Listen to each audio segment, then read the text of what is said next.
Oh, it's thrilling in here, ladies and gentlemen. It's thrilling in here. It is Rick Kamla. It is Hall of Famer Steve Alexander. And we talk fantasy basketball, but there's so much other fantasy going on right now. These are the two best months of the year, September and October. College football fantasy, pro football fantasy, hockey heads. It's going to be happening for you right around the corner. Doc, we're about to enter fantasy basketball draft season.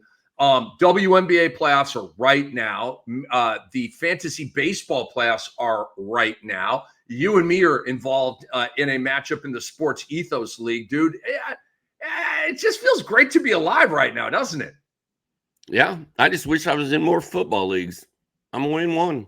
It's weird. You can go to Yahoo. You can still join leagues right now. Yeah, whatever. I know it's a weekend, but you actually have a leg up. We got a lot of questions answered on Sunday. I'll be all right. I'll be okay. I got Derrick Henry. I'll be okay. Well, I may need to bring in your help. I have 15 leagues, 13 NFL and 2 college. And I told myself this year, Doc, I'm going to limit the amount of leagues that I'm in. And I actually did. I'm in 4 or 5 Yahoo leagues. I'm in no public leagues, right? I didn't do any of those. So I did actually limit, but I get invited to teams, invited to leagues, Doc. And my answer is not, you know what? I'm not even going to go there. I was going to say something petty. I'm in a good mood, dude. I know what you were going to say. I have too many dynasty teams to manage.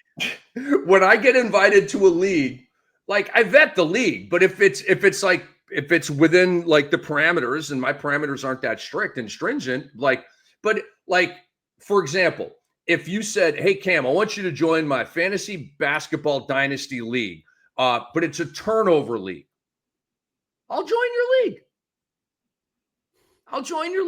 The answer is yes. It is. I hate turnovers. I think it's so stupid. I'm going to lose that category every fucking week, but I'll do it. Okay? I'm going to say yes to that league. Now, Roto, I do have to play in one Roto this year, Doc. So I'm going to say yes to one invite to a Roto league, but that would probably be about it. All right, dude. Yeah, I need to be in that Roto league with you because I'm never playing Roto leagues either.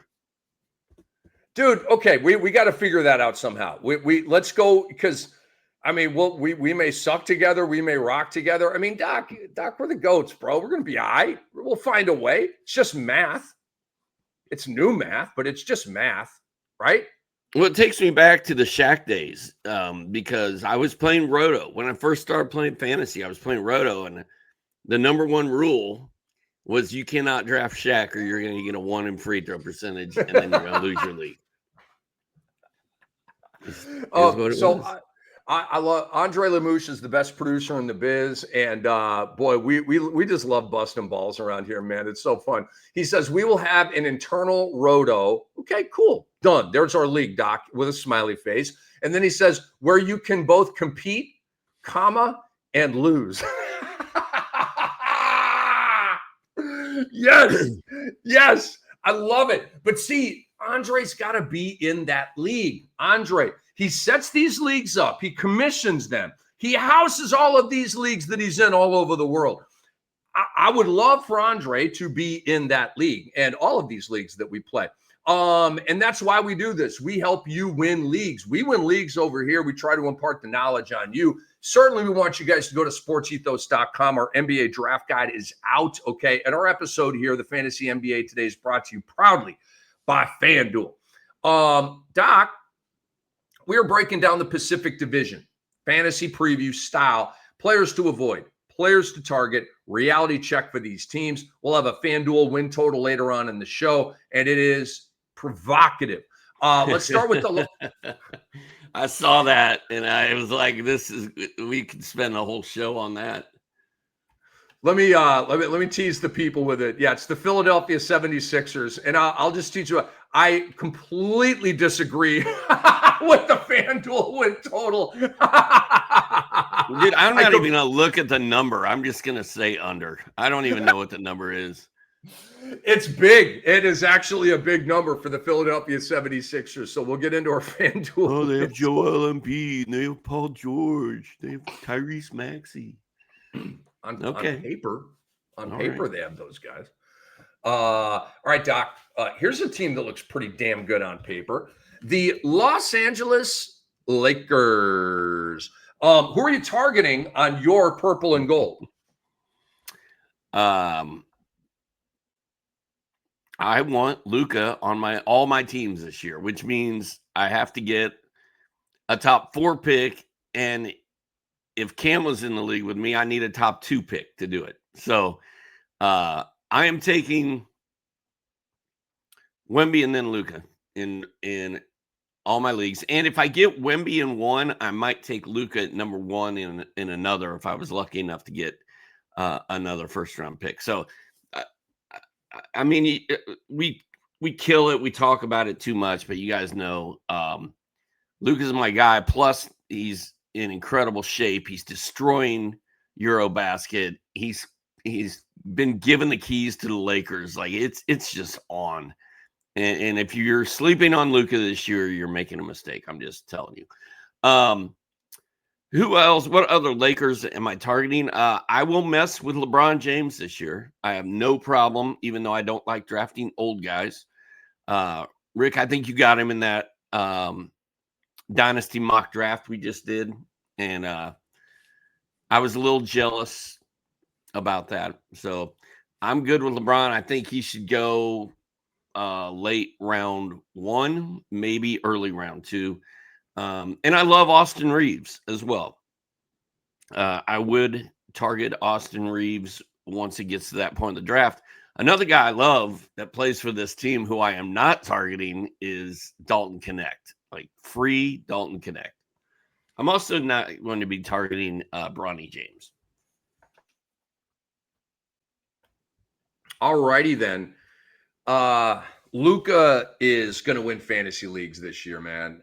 He's going to be right there for MVP. Might actually win it. I think I just really feel a Jokic swell for MVP. It's not SJ will be top 5, but this isn't going to be an MVP year for Shea. He had that year, and I just don't see him going back to back. I think other guys are gonna come for that. Luka, Doc, the numbers are going to be silly. Might average a triple double. I really think, and they're dear friends, but I think Luka and Jokic are going to duel for MVP. So I'm incredibly bullish on Luka. And for those of you who are like, wow, you guys are taking Luka over Jokic. I mean, it does sound counterintuitive. I'm not going to lie to you. And like on my ranking, I just looked at it a couple minutes ago, Doc, and I'm like, Luka 2, Jokic 3. Like I have Jokic at 3. It's weird, right? It's right, but it's weird. Like if you're in the 3 hole and you get Jokic, stop it. You're running around the neighborhood twirling your shirt around your head. I mean, that's a huge, huge win. But Luka's going to hit twice as many 3 balls as Nikola Jokic, and the rest of the stat line is going to be pretty similar. So I'll go with the 3 balls with Luka. Just to bring you guys in on that. And Doc agrees that he thinks Luka's just a little bit better than Jokic. Love me some Reeves, Doc. Look, I've got Reeves pretty strongly drafted here. He's got to be well in my top 50. Where do I have Austin Reeves? I've got him at 33. I love Austin Reeves. The stat set is fantastic. He and Jamal Murray have a similar stat line, dude. 25 and 5-ish, some steals, big 3 number. Very, very similar guys. I'd rather have Jamal Murray, of course, higher steal count and higher assist count, but 33. I've got him at 30. I've got him at 39 right now. For Reeves. Yeah. Interesting. And I've got LeBron at 11, so I've got him late first round. As I look at, like, I've got Jalen Williams of OKC. I know that was for yesterday's show, but I've got Jalen Williams ranked as a first round pick. Like, I'm cool with it, but that's new, right? That's new. Wow. J-Dub's a first round fantasy pick. Yep. I mean, do you want Harden over him? Do you want Anthony Davis over him? I mean, most people on planet Earth, Doc, are going to draft Anthony Davis over J-Dub, don't you think? I think most people are going to take Jalen Williams in the 2nd round. I think we've got him ranked higher than his ADP was. Dude, Andre, do you still have that Yahoo ADP list? Because I don't know where mine is, but I'd be curious as to where J-Dub is. I thought it was in the teens, 17, 18, 16. I think we're 3-4 spots up. I don't think we're that far up. Yeah. So I think we've got him ranked higher than other people do, and I'm cool with that. Actually, my rankings, it's LeBron, KD, and Jalen and Giannis all in a row. So it's gonna be interesting. Gonna be wild, man, when we start. I can't wait for draft season to get here. I'm ready. I'm ready to go. 19.1 ADP for J-Dub, says Andre Lemouche. 19.1. And so I've got him ranked at like 10. So yeah, we're about a half round up on J-Dub. Andre is going to play in the Roto League. Bring it on, man. I don't plan on winning that league. I'm not a Roto guy. I just want to experiment with it. I guess that was a little bit of the crying strategy already. I don't know. We haven't even done the draft yet. Doc, I want to add one more guy to my target list. I mean, but legit, sometimes the crying strategy, like you're stating a truthful fact. Have you ever played a basketball Roto League in your life? Or did you like a million years ago? Me? Yeah. Oh, yeah. Yeah. I don't know if we talked about it off the air, but I used to, that's how we started. Because the first fantasy I ever played was baseball, and that's usually Roto. So when I set up my basketball league, I set it up as Roto. And, the first revelation I ever remember figuring out was, oh my God, you cannot draft Shaquille O'Neal in a Roto League. You're going to get last in free throw. And there's all these people out there who love to throw this in my face and say, you can win a league and you can get a 1 in a category and still win your league. Yeah, you can, but it's really, really hard to do that. So I am not a punt Roto guy that I know of, but I haven't played Roto in 25 years. So who knows? Doc, too many parties, too many concerts, bro. I don't know. I probably played a basketball Roto at some point a million years ago. I have no recollection of it at all. And I have no expertise to take from that potential experience to this. So we'll have fun with it, man. I have one more guy on my target list for the LA Lakers, Doc. Do you want to take a guess who that guy is in addition to Reeves? I do want to guess. Is it DeAndre Ayton? It is. I thought he was dead to you. He's not. I know. I'm kind of intrigued by him too. Like I was going to talk about him when we moved on because I mean, I'm not targeting DeAndre Ayton, but I'll draft the hell out of him. Dude, I'm undead on DeAndre Ayton. I'm undead. You impressed that I was able to guess who your guy was? Yeah, it's a good call. It's definitely a good call. I was nervous going in. I'm like, hey, he's probably not DeAndre Ayton. I'm not super psyched about DeAndre Ayton, Doc, but he's back on the I will mess with him list. Okay. Where do I have Ayton among centers? So I've got this little cluster goes Jared Allen, Gobert. Why do I have Gobert? No, live ranking update right here. Why? I don't want Jared Allen over Gobert. Like, what am I thinking, dude? Oh, damn it. I did it in the wrong spot. I feel like Jared Allen is quickly tumbling down your list as well. Like every day, I feel like we're just dogging Jared. You're dogging Jared Allen every day. All right. So I'm gonna actually make this a different color and do the live ranking non-live because it just kind of jams up the show. But so I had it Jared Allen, Gobert, Hartenstein, Ayton. I mean, dude, that's just bonk. Just throw a dart against the wall. All those guys are so similar, right? But you know what? Like Ayton versus Hartenstein. Why am I screwing up his name? Please say his name for me. Hartenstein. Duh. Like, why would I want Hartenstein over Ayton? Like Ayton could go 18 and 11, bro.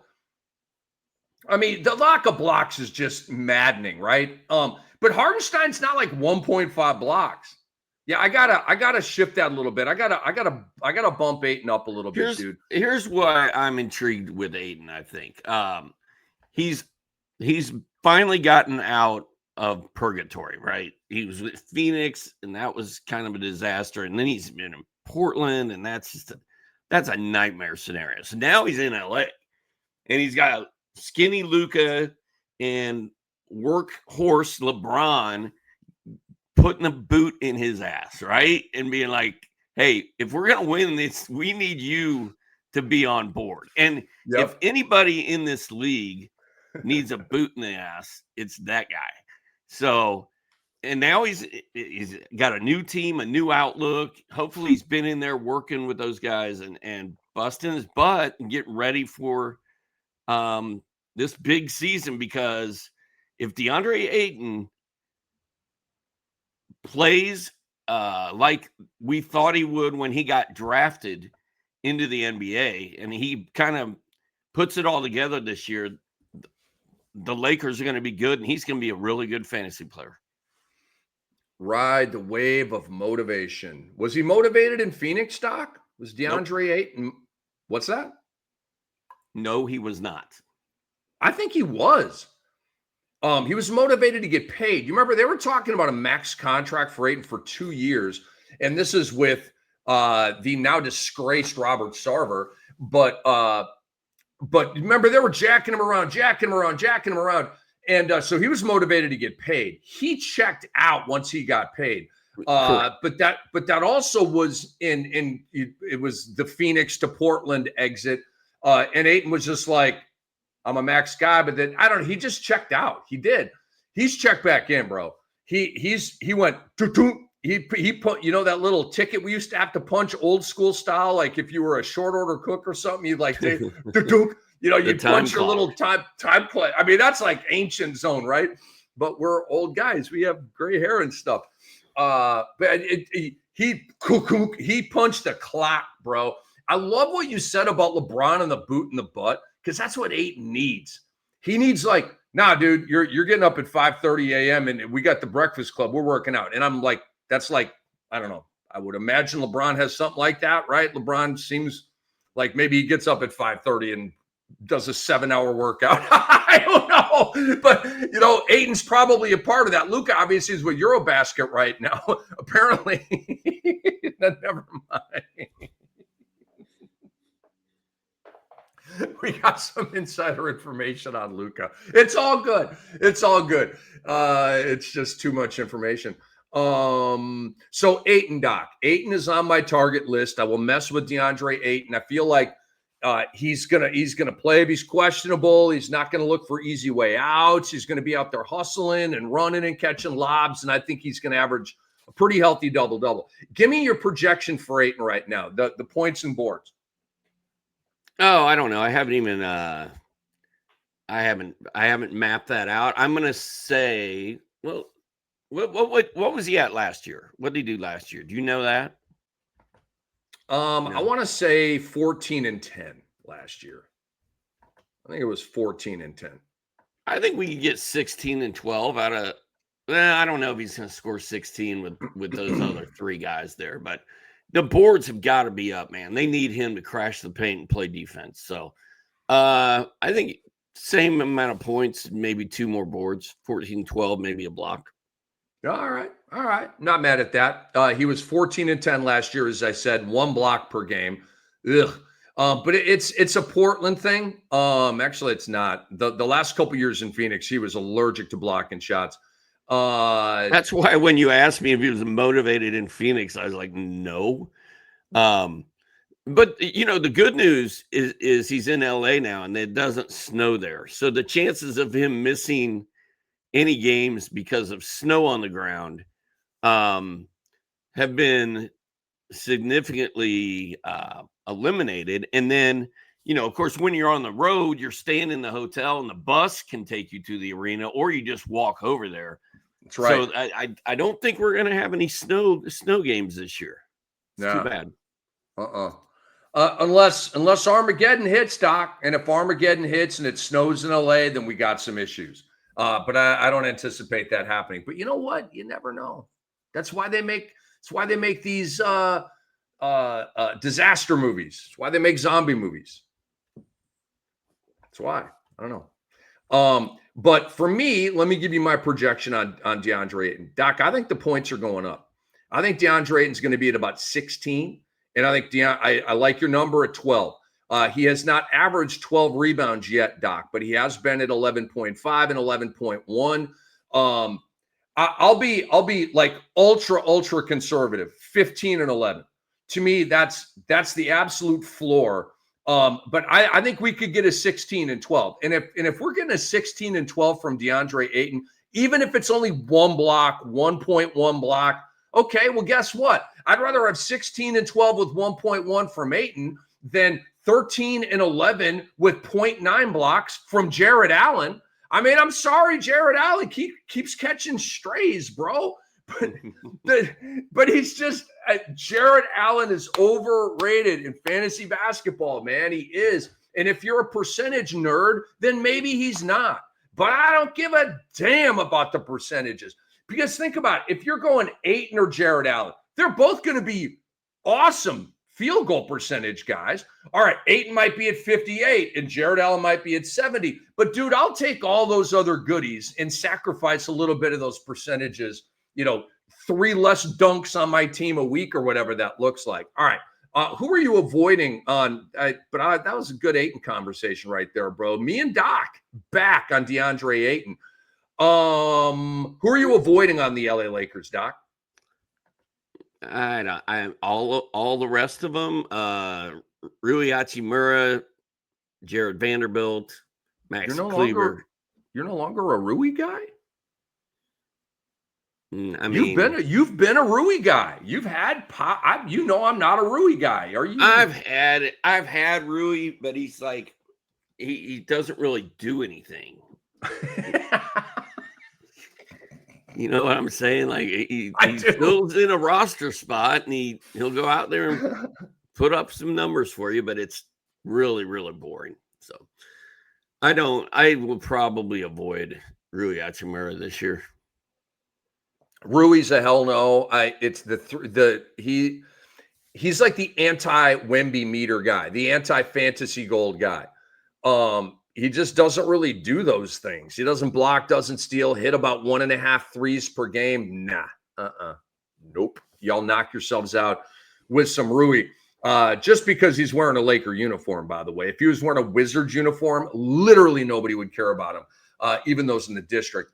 And then everybody else. The Lakers are, I forget the team that we were talking about, Doc. They were so OKC. So concentrated at the top, right? And then outside the big three, and obviously with LA, they got 4. It's kind of like a bunch of role players and nothing that we want. All right, reality check for your Los Angeles Lakers, Doc. Are the Lakers the best team in this division?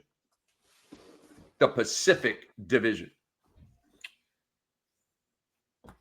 You got LAC, you got GSW, you got SAC, and you got Phoenix, and you got the Lakers. I'm going to say no. I'm going to go with the Clippers. Whoa! I did not think Luka was just going to catch an L like that. Wow, dude, you're unpredictable, man. I like it. You zigged when I thought you were going to zag, dude. Well, we're going over the Clippers next, right? We are. The next team we're doing? That is correct. Listen to this. This is according to Rick Kamla's depth charts. Point guard, Chris Paul. Shooting guard, Bogey Bogdanovich. Small forward, Nick Batum. Power forward, Derek Jones Jr. And center, Brook Lopez. That's their bench.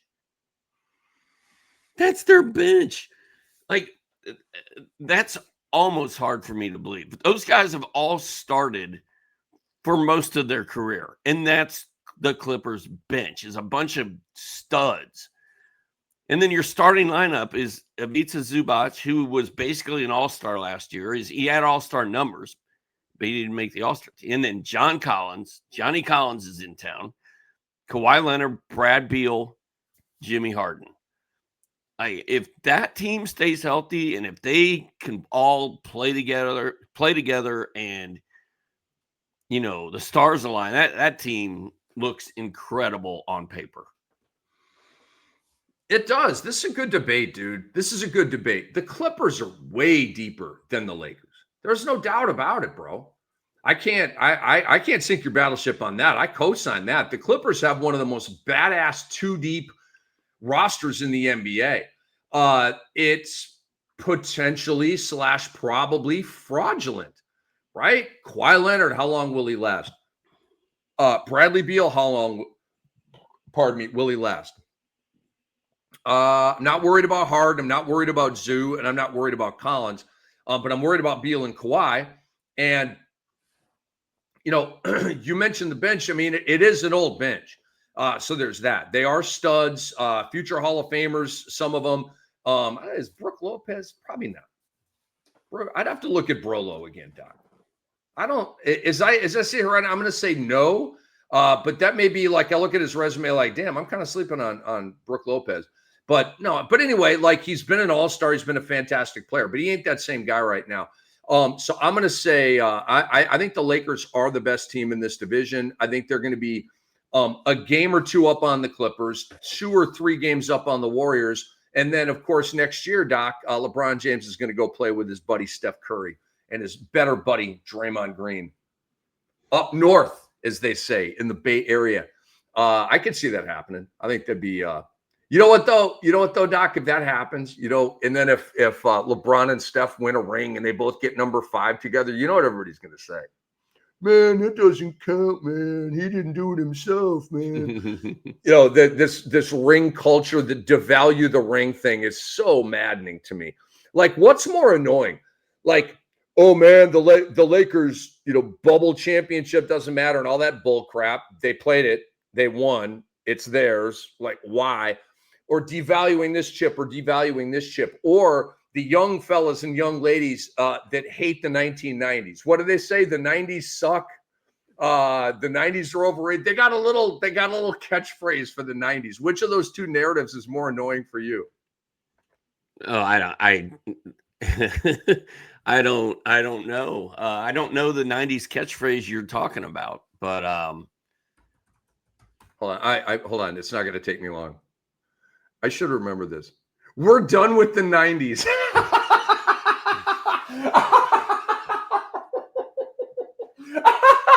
Yep, dude, that's what it is. They say we're done with the 90s. They're done. Okay. They didn't even live it. Doc, they did not live the 90s. We were professionals at what we're doing right now in the 1990s. These people weren't even alive. They weren't even alive. They weren't even a condom purchased yet. They weren't even a thought. And they're telling us that they're done with our decade. It's just crazy, right? I guess they can have at it. Who are you targeting on the Clippers, Rick?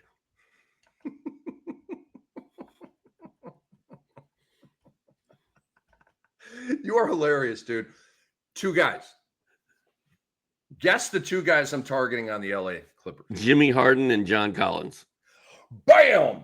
And it would have been Zubats, but you talked me off that ledge much earlier this summer, dude. Doc was like, wait a minute. You just gave me your career year guys. Why isn't Zubats on that list? And I was like, because I'm dumb and I need some assistance sometimes. That's a great freaking call. And Zubats is now on the career year list. And I'm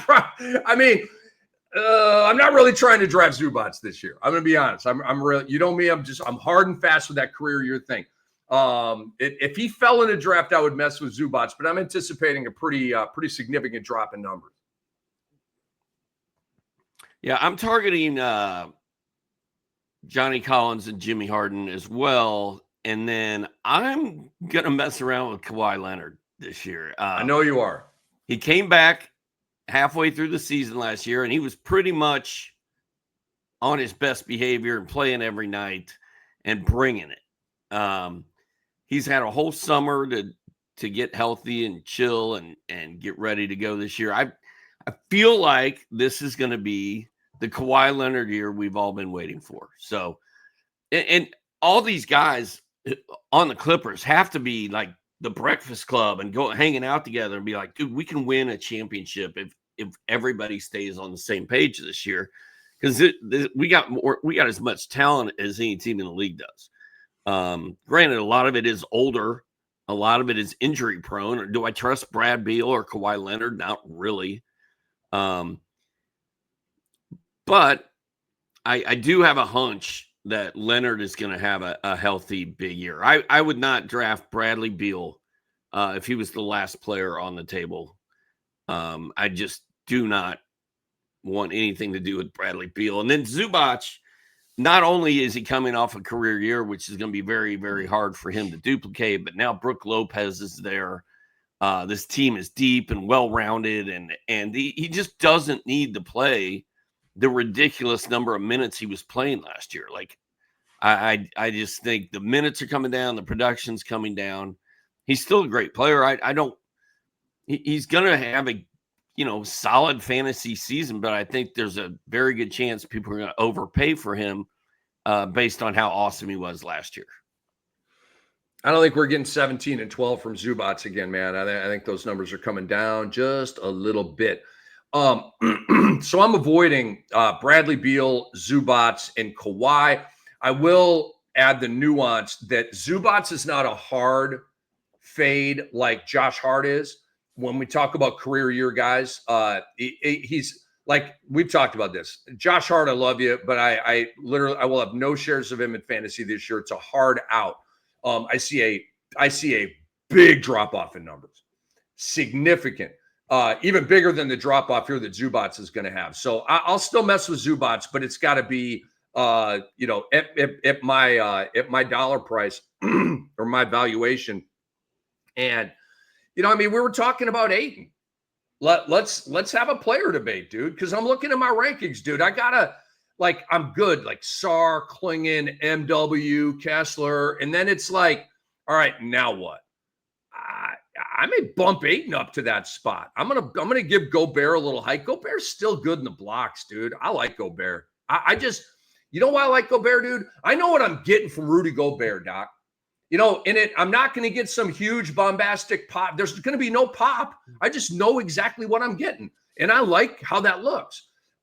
Ayton's got some sexy upside to him this year, dude. And so yeah, I just wanted to say that. I'm gonna have to I think I'm gonna be dropping Zubac a little bit in my rankings, Dr. A. Who would have thought like, coming into this that we'd be all fired up about DeAndre Ayton and so down on Zubac after that year Zubac had. But I mean, I think we just talked each other into stuff, I think. I mean, Zubac last year, 17 points, 12 and a half boards, over a steal, 0.7 blocks. Like, that was a good year, man. But he was playing 33 minutes a night. No, not happening this year. So you're up to bat, you need a center. It's the 6th round. I'm just pulling that out of my ear. Are you taking Ayton or Zubac?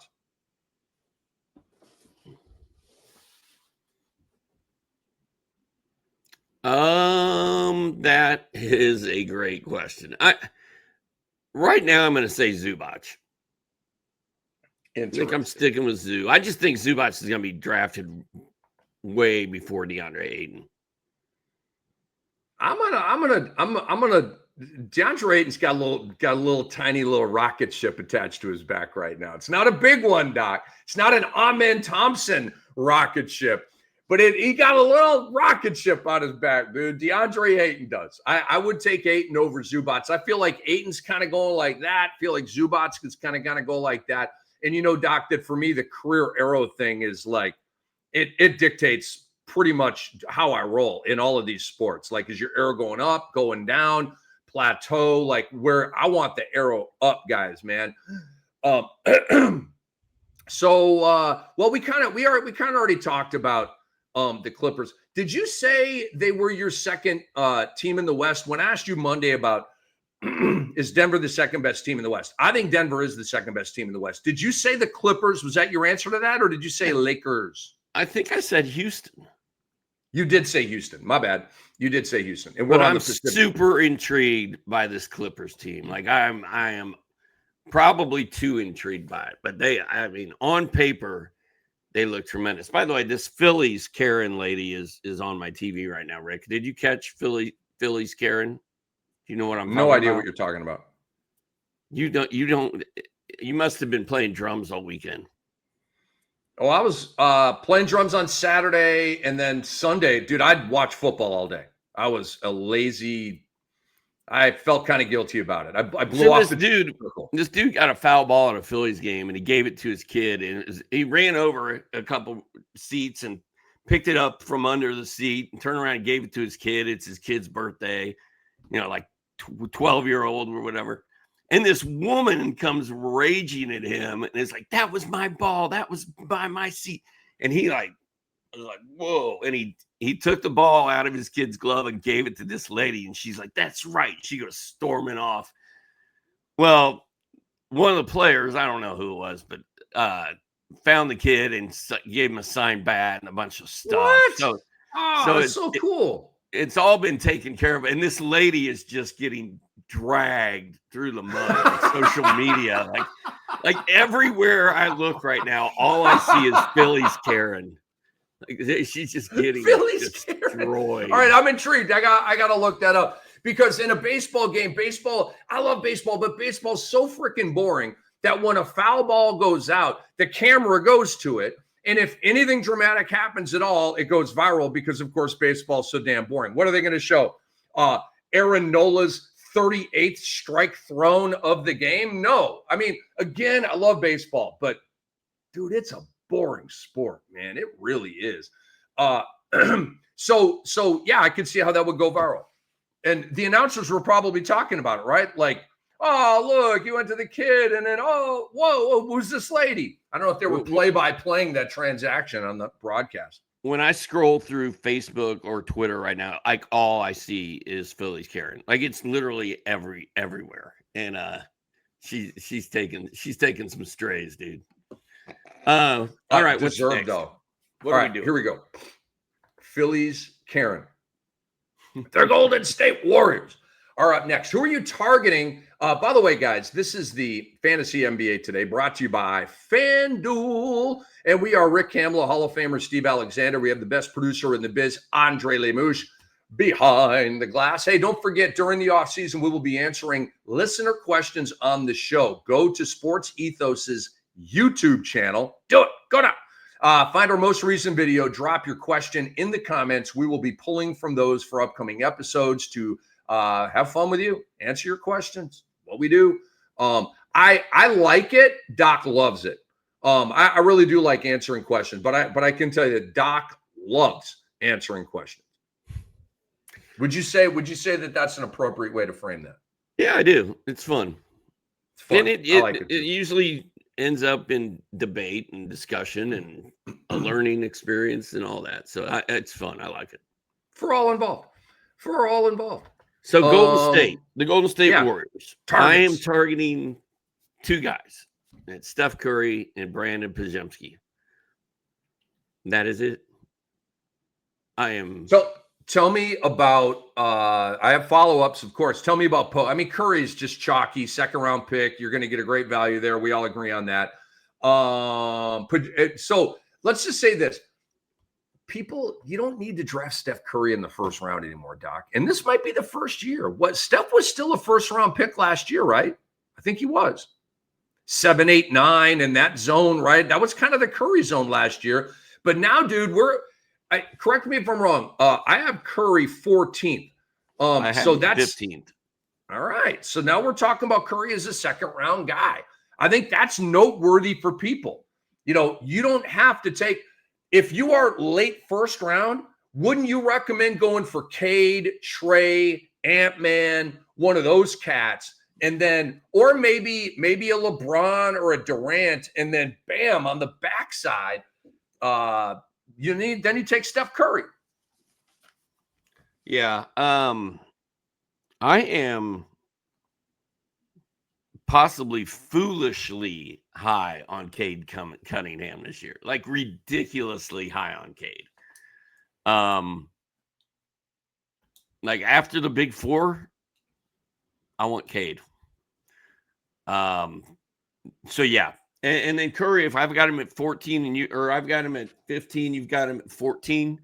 I assume he's going to be available, in the second round. So yes. And then Podziemski, I just like his upside. I like his potential. He seems to be a guy that they really like and they want to give a lot of minutes to. I'm not going to go overdraft him. He's not going to be on my guys column or anything like that. But he's somebody I would draft if the time was right. And he was available.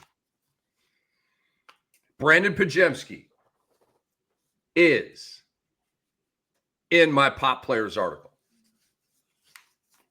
I can tell you that right now, Doc. He is under the heading Deep Fried Poppers. Really? So, Podziemski is in the Pop Player article. I agree with you on that. Are those deep fried jalapeno poppers, or are they potato poppers with jalapenos in them? The first one, jalapeno because I don't eat potatoes like that. Potatoes are dead to me. There were John Morant and LaMelo Ball, and so is ice cream. Potatoes. So is Halloween candy.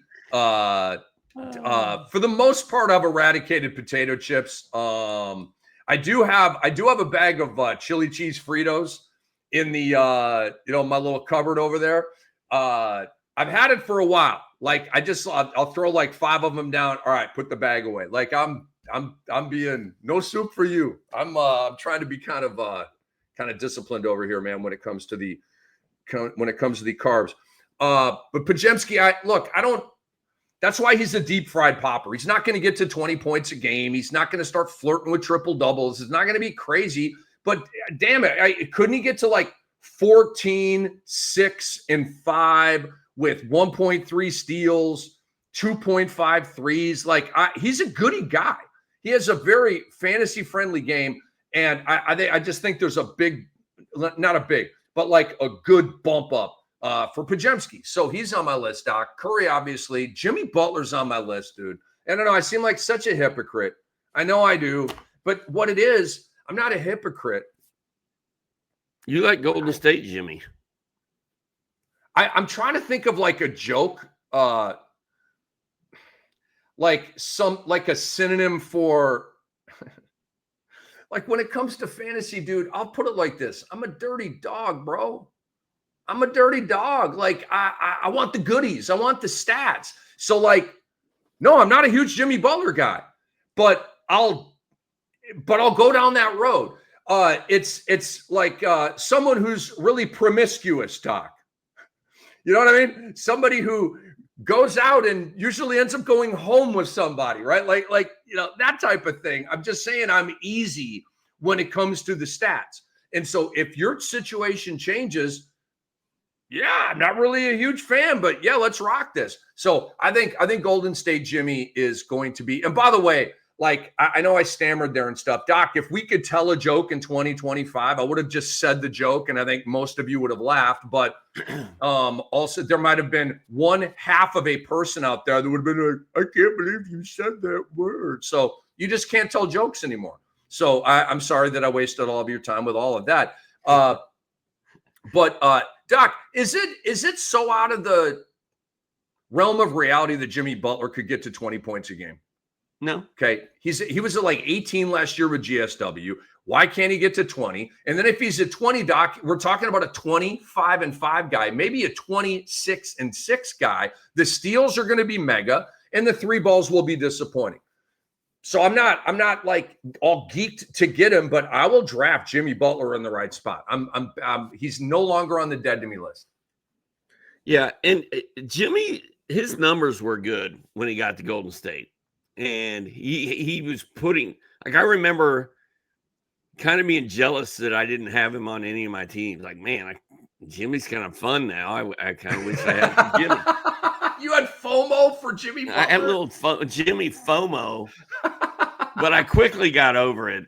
Like immediately got over it. I was like, nah, I'm good. And I'm not going to have any Jimmy or Jimmy FOMO this year either. I ain't drafting him. So you're not drafting him? I'm not touching Jimmy Butler. I'm not touching Draymond Green. Wow. Okay. And Draymond is another guy, Doc. I'm probably not going to have to take Draymond because I fit my center work will probably be done. He's my 25th center. I have him over Porzingis, over Embiid. And I know y'all think I'm crazy for that. Draymond Green is going to play the same amount of games that Porzingis and Embiid play if you add up their games played. Porzingis and Embiid are just dead to me, bro. Like dead. And you say, Porzingis, change the scenery, Atlanta. It's the same old crap every year with Porzingis, dude. He'll have a run of 3 weeks where he's killing it, blocking 3 and 20 and 10. Porzingis headline, all of it, and bam, soft tissue injury. Bye. Hello, Okongwu. Draymond is a guy super deep, Doc. Like he'll be at 30 deep. I'm completely messing with Draymond Green in 30 deep. He's going to be a block, a steal, a 3. The PRA is like balanced, but kind of lame. It'll be like 8 points, 7 boards, 5, 6 assists, right? Not the old Draymond, but I'll mess with Draymond, but the league's got to be just right. All right, reality. Who are you avoiding, Doc, on the Golden State Warriors? Draymond and Jimmy. That was my list. All right. Are we going to get through a Golden State Warriors rant without you talking about Trace Jackson Davis? I had not planned on talking about Trace Jackson Davis. You needed him last year, and Steve Kerr took him away from you. Steve Kerr might have cost me a 30 deep championship with his treatment of Trace Jackson Davis, who I had on my team the entire year. Doc's just bringing this up. He's bringing up old stuff because he knows it's just the competitor within him, and I love it. Getting me going down Kamla takes an L Boulevard. Do you remember that time he lost 30 deep last year because of Trace Jackson Davis, Rick? He's not lying. Literally, I did. Steve Kerr. All right, reality check. Well, let me, Jonathan Kuminga, I'm out, okay? And then Moses Moody, really anybody drafted by Bob Myers, I'm out because Steve Kerr hates all of Bob Myers' players. Is Al Horford going to end up in Golden State? I mean, nobody can sign with anybody right now because of all the restricted free agents being jammed up, so I don't damn know. Probably. And I would like Horford on Golden State. I would like that a lot. That would impact my opinion on Draymond Green. That would impact my opinion. That would take me from I'm flimsy and thinking about Draymond Green to I'm no longer thinking about Draymond Green. Good question, Andre. How about you? Well, you're already out on Draymond Green, so I don't even need to ask that. Kuminga. Will you mess with Kuminga? I will not. I love the young dude, but his situation, no, it just reeks of garbage. I don't like it. Well, I think by the time we're drafting, we'll have an answer. I hope. So hopefully it won't be an issue. And if he's happy and good to go in Golden State, I would draft him late, but I don't think that's going to be the case. I don't think he's going to be happy. I don't think this is going to end well. And I don't think this is probably the year that you want to mess with Kuminga. Next year, when he's in a change of scenery and it's press conferences and new contracts, that's when you get on the Kuminga train. If you would like. Reality check for the Dubs. Are they a top 6 team in the West, Doc? The Golden State Warriors. Are they top 6 in the West? They were not last year. They were 7th last year in a play-in. They were right there, though, man. It was all jammed up. So the Lakers, Nuggets, and Clippers were 18 games back. Minnesota was 19. The Warriors, Grizzlies were 20. So all those teams are stacked up in there together. They have a full season of Jimmy. I don't know who's coming out of that list. Might be your Timberwolves. I'm going to say yes. Golden State's going to be a top 16. You have my Wolfies in the didn't say play-in that. tournament. I did not say that. You just did. You just bounced my Wolfies out of the top 6 for the Warriors. You sent my Wolfies to the PIT. Wow. Man, it is getting edgy up in here with Doc and I colliding in the Sports Ethos Fantasy Baseball quarterfinal matchup. It's getting spicy in here. Now, I love you, Brian. You can say whatever the hell you want. I do not see them as a top 6 team, the Golden State Warriors, but you know what? They're a top 6.5 team. Doc said they're going to be right there within a game or two. If you go get Markkanen, bing. If you get Horford, that's going to help you. But right now, as I look at this roster, bro, they have all kinds of bench spots to fill in. It's a mess because of the Kuminga thing. And I love that it's a mess. It's a mess created by the people that run the team, Steve Kerr, and I'm not even going to mention my homie Joe Lacob. I love Joe Lacob, man. Rick, I hope that Andre, and I don't think he is, but we should have done it. I would love for him to keep track of all these predictions that we make throughout the summer, because we do it every show. We're saying something, predicting that something's going to happen. I'd love to know how often we're right and wrong on those. Like I'll never remember to check if Golden State was a top 6 team when the season's over, but it would be. I will. Because when Minnesota finishes higher than Golden State, I'm going to be talking ish all year, bro. I'm on a crusade now. I'm kidding. I'm being melodramatic, but there's truth in all sarcasm. Doc, let's move on to the Phoenix Suns here on the Fantasy NBA Today, presented by FanDuel. Who are you targeting on the Suns, dude? Do we have to talk about this team? I feel like I like the Suns, dude. I'm intrigued by this team. They're not dead to me. You love Devin Booker. God, you love Devin Booker. And I think you love Jalen Green. I do. And I kind of like Mark Williams. I do too. I think Ryan Dunn and Dillon Brooks is a nice little defensive wing combo, bro. I mean, couple of glue guys, couple of 3-and-D guys to go with, the big 3. I kind of like what they got cooking out there, dude. I'm targeting Booker, Jalen Green, and Mark Williams.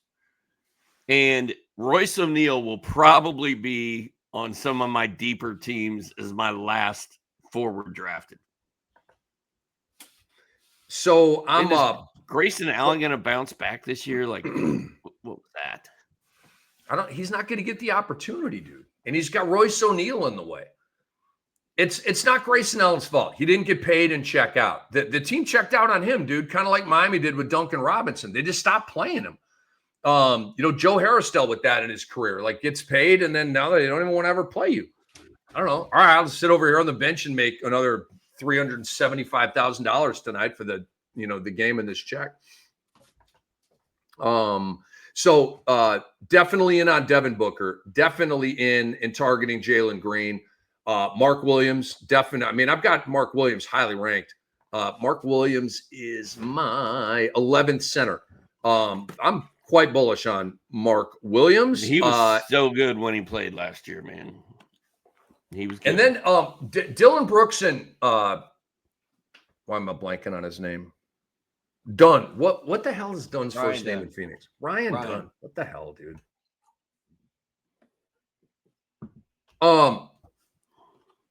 I shouldn't say I'm targeting Ryan Dunn. I'm not targeting Ryan Dunn. In 30 deep, I'm going to be into that. Andre's telling me that Nigel Hayes-Davis, big-time European player, he's, I believe, American-born. He played college here. I don't know the whole story. But I got him on the 3rd string. Andre, he is American. Andre thinks that Nigel Hayes-Davis is going to be a big part of the Suns' plan. I do not agree with that opinion. I respect Andre saying that, but when I go to Phoenix's depth chart, first of all, Grayson Allen, Royce O'Neal are paid. They're going to play. So then you look at other wings, right? Rasheer Fleming, who a lot of people love, was the 31st pick. And that would be a training camp battle. I will acknowledge that. for the backup 4 between Nigel Hayes-Davis and Rasheer Fleming. And maybe Nigel Hayes-Davis goes Yabusele on the league, dude. Right? You were drafted here, went overseas, got your game together, came back to the NBA. Now you're kicking ass. Maybe that's what happens here, Doc. But I like Rasheer Fleming, and the world's not really captivated by the backup 4 spot for Phoenix, but it is something to watch for deeper leagues. All right, Doc, who are you avoiding on the Phoenix Suns?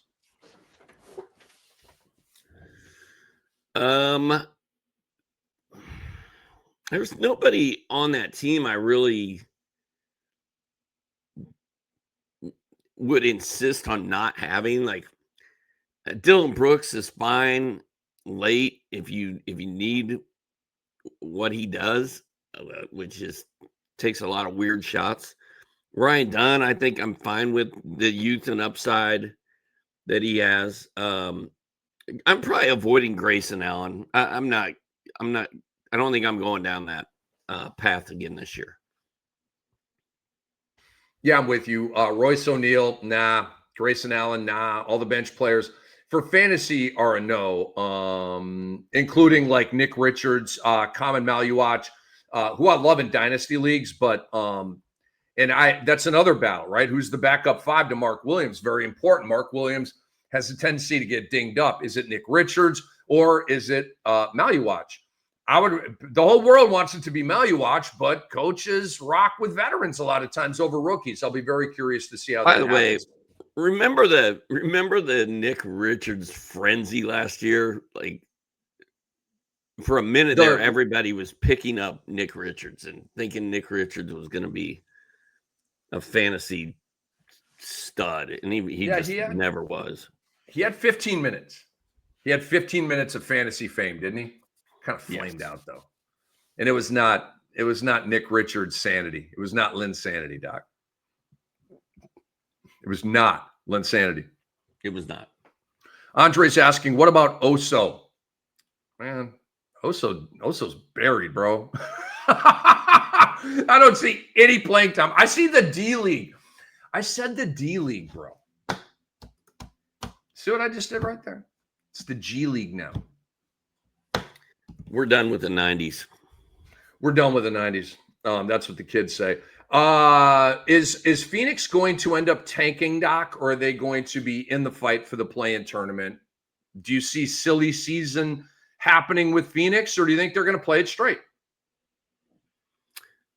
I mean, you've got Jalen Green and Dylan Brooks and Devin Booker in there now, and you've got Mark Williams. It's time. I mean, what else are they planning on adding? Yeah, they got to try to win now. The only problem is that the West is full of really, really good teams, and Phoenix probably isn't one of those. But yeah, I think you got to play your studs and try to win as many games as you can this year. The Phoenix Suns have no incentive to tank, Doc. They do not own a first-round pick in the 2026 draft. Matt Ishbia, since he became the owner of the Suns, has been hell-bent on winning. He's made a lot of really foolish moves to try to shortcut it and get there quick. It's blown up in his face, but there is a strong desire there to win. Matt Ishbia is not trying to go 20-62. He's not. And so I don't think they're going to tank, Doc, unless if Devin Booker and or Jalen Green, God forbid anything happens to either of these guys. But if either of them blow a tire, it's Tankville. All right. But if they are healthy, I think they're going to be around 500 and in the play-in tournament. So I'm not preparing. I'm playing it straight with Phoenix. I think these guys are going to play it out the whole year. How about the Sacramento Kings, Doc? Who are you targeting on the Kings? Last team, right? This is the last one we're doing. Last team. I'm probably, who am I targeting? I don't know, Rick. Maybe Keon Ellis at the end of my draft.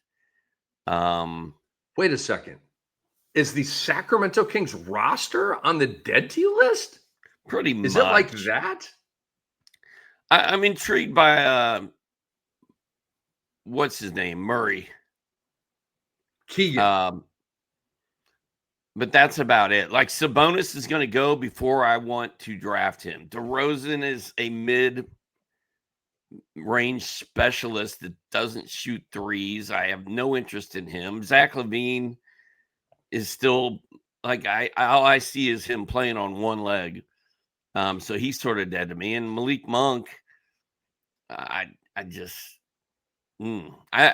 not a fan of that squad, especially in fantasy. Dude, we are on almost the same identical page. I will still mess with Sabonis, but like you said, last time we checked the Yahoo ADP, he was late first round. That's not a hell no. That's a stronger cuss word no. And I'm doing better in that regard, Doc. But no. So I'm not like Domas isn't dead to me. I think he's a solid second round pick, but y'all take him at the end of the first round, knock yourselves out. I ain't going to do that. So that he is the one target that I have for the Kings, Doc. One, that's it. Zach LaVine's kind of in no man's land for me. I guess I would take him in a certain spot. But you remember last year I had a tickle on Zach LaVine. He was in the Pop Player article. That went well for me. He had a pop year based on, the previous couple because it was a spite year. Pissed off at Billy Donovan, traded to Sac. Okay, like it was a good year for Zach LaVine. I think this is just another year for Zach LaVine now, Doc. Could be traded. What does that role look like? Keegan Murray, I love him, but he needs LaVine or DeRozan traded out, or he's not going to, pop. And then Malik Monk. Dude, they just paid Dennis Schroeder 3 years and $45 million. That was a double middle finger salute, in my opinion, to Malik Monk. Okay, so there's all this downside. There's no downside with Sabonis. There's downside with Murray, downside with DeRozan, downside with LaVine, downside with Monk. Schroeder and Ellis are bench players. Now they're in each other's way for playing time. The 10th overall pick 2 years ago, Devin Carter's on my third string now, and I read trade rumors about him. This team's a freaking mess, bro. It is. It is a mess. And like Keegan Murray, like I'm so intrigued by him, but he needs a new home, or he needs to get rid of some of his teammates, and they need to let him play. But I'm pretty much avoiding everyone and not targeting anyone on this team. All right, so let's keep it moving. And at long last, it is time for a FanDuel win total, and it is the Philadelphia 76ers. Are you sitting down? The Philadelphia 76ers FanDuel win total is 42.5. Doc, take a bite out of that. The Philadelphia 76ers won 24 games last year. The reports about Joel Embiid's health have not been good. Paul George just had surgery not that long ago. And now we're looking at a possible, Rick and I have deducted that because of all that, if things go poorly again, we may have a Tyrese Maxey shutdown, and he's the only fun thing going on with this team. So I think I will put a lot of money on them finishing under. What is Vegas thinking on this, dude? And there has to be betting to support this number. They have this number out. They're taking money on it right now. So for it to remain, people are taking the over on 42.5. Otherwise, the number would drop. Dude. And so Philadelphia, right? I'm a Sixer fan. I want some money on this. But I can't imagine some dude in LA that's not a Sixers fan going, you know what? I'm feeling the Sixers this year. No one's feeling the Sixers this year outside of delusional fans in Philadelphia. You know what? They're not like overall delusional. I'm just saying, if you think Philadelphia is going to win 43 or more games this year, you're delusional. No way. And Doc, we, in a recent episode, provided proof that there is major incentive to tank for the next 2 years for this team. They have picks dangling in the breeze for the next 2 years. And it might go to OKC, but if it's in the bottom 4, then it stays with Philly. Bottom 4 means top 4, right? Top 4 in the draft. Daryl Morey, Doc, is an awesome drafter. He is. I mean, he plucked Maxey, he plucked McCain, he plucked why am I blanking on some of the other guys that I liked? Anyway, who cares? But so there's incentive to tank. So come on, man. 42.5, bro. Way under. This to me is like it's the biggest sweet spot of all the win totals that we've talked about. Like in terms of me getting the tickle of like, yeah, I want some actual money on that one. This to me is at the top. Going under on Philadelphia at 42.5. Dude, what is everybody missing, Doc? Why are we like this is I feel like we've got insider information or something, like we're getting one up on people right now. And I guess that's why they watch our show, to then get our wisdom and expertise, and then they get up on the books and everybody else. But I think you and me are going to be laughing about this one. Like, freaking told you. How did you guys all not see another 20-win season for Philadelphia? I mean, all the signs are pointing to you and I being right and everybody else being wrong. But that's why they play the games, man. I mean, you add in, even without the tanking for draft picks piece, it still doesn't even look close. And then you add that into it, and then it just pushes that team over like down the hill. Yeah, I don't get it. I don't see how they don't tank, really. All right, Doc, anything else for the people before we get out of here? No, sir. Been a great episode here talking about the Pacific Division. We really appreciate you guys. Big shout out to Andre Lemouche, best producer in the biz. Big shout out to all of you watching. Big shout out to Hall of Famer Steve Alexander. Guys, if you're enjoying the show, make sure you subscribe to the Fantasy NBA Today podcast so you don't miss an episode. Please drop us a 5-star review. That's the best way you can help us keep this thing going here. And for all of our premium work, please visit sportsethos.com. Subscribe to our Sports Ethos YouTube channel. That helps us out. And we love you all, man. By the way, go to sportsethos.com. Our NBA draft guide is already out. Okay, you're welcome. And there's going to be all kinds of cool stuff added as we fully dive into fantasy basketball draft season, which is about a month away, guys, maybe 3 weeks away. It's upon us. So thank you guys so much. We will see you very, very soon. We'll be back on Wednesday with more of the Fantasy NBA Today, presented by FanDuel.